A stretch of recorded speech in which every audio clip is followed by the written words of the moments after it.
شیخ ابن سعدی رحمۃ فرماتے ہیں کہ میں نے بہت غور و فکر کے بعد یہ بات سمجھی کہ قرآن و سنت میں جن اذکار کی سب سے زیادہ تاکید کی گئی ہے وہ 6 ذکر ہیں۔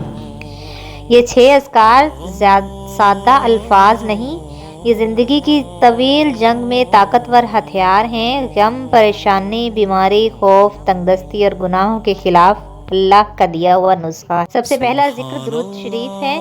نبی کریم صلی اللہ علیہ وسلم پر درود بھیجنا، دن بھر زبان کو اس کا عادی بنائیں۔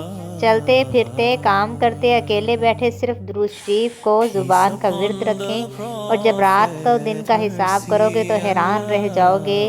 دل ہلکا، چہرہ پرسکون اور روح مطمئن ہو جائے گی۔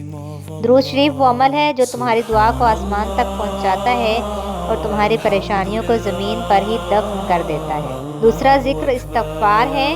کثرت سے استغفار کہنا۔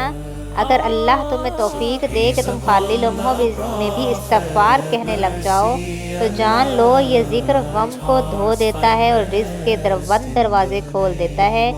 جو شخص استغفار کو اپنا ساتھی بنا لیتا ہے، اللہ اس کے لیے وہاں سے راستہ نکالتا ہے جہاں سے اس کی سوچ بھی نہیں ہوتی۔ تیسرا ذکر یا ذل جلال والاکرام ہے۔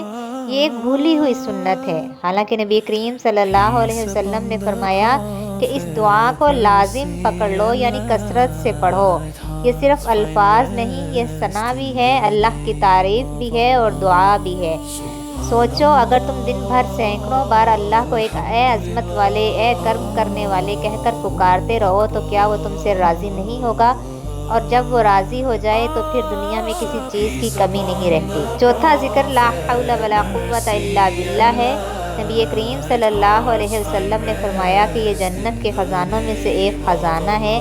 یہ کلمہ سکھاتا ہے کہ نہ طاقت میری، نہ تدبیر میری، سب کچھ اللہ کے ہاتھ میں ہے۔ جو شخص اسے دل سے پڑھتا ہے، اللہ اس کے معاملات کو اپنے ذمہ لے لیتے ہیں۔ پانچواں ذکر حضرت یونس علیہ السلام کی دعا ہے۔ لا الہ الا انت سبحانک انی کنت من الظالمین۔ یہ وہ دعا ہے جو اندھیروں کے پیٹ سے بھی نجات دلا دیتی ہے۔ یہ دعا غموں کو توڑتی ہے، خوشیوں کا راستہ بناتی ہے۔ بس شرط ایک ہے، دل مانے کہ غلطی مجھ سے ہوئی ہے اور رب کامل ہے، اور توبہ کرے، وہ توبہ قبول کرنے والا ہے۔ چھٹا ذکر ہے سبحان اللہ والحمد للہ ولا الہ الا اللہ واللہ اکبر۔ یہ صرف الفاظ نہیں ہیں، یہ روح کی غذا ہے۔ جو زبان ان کلمات سے تر رہتی ہے وہ دل کبھی بھی ویران نہیں ہوتا۔ جتنا زیادہ اللہ کو یاد کریں گے اتنا ہی زیادہ اللہ کی محبت دلوں میں بھر جائے گی۔ حافظ ابن جوزی رحمۃ اللہ فرماتے ہیں کہ جو شخص یہ چاہتا ہے کہ اس کا عمل موت کے بعد بھی زندہ رہے، وہ علم کو پھیلائے۔ تو اس باتوں کو اگر ویڈیو آپ کے دل کو لگی ہو تو دوسروں تک پہنچائیں۔ شاید کسی کی وقت کوئی بھی گھڑی اللہ کے ہاں قبولیت کی ہو اور کسی کی دعا قبول ہو جائے۔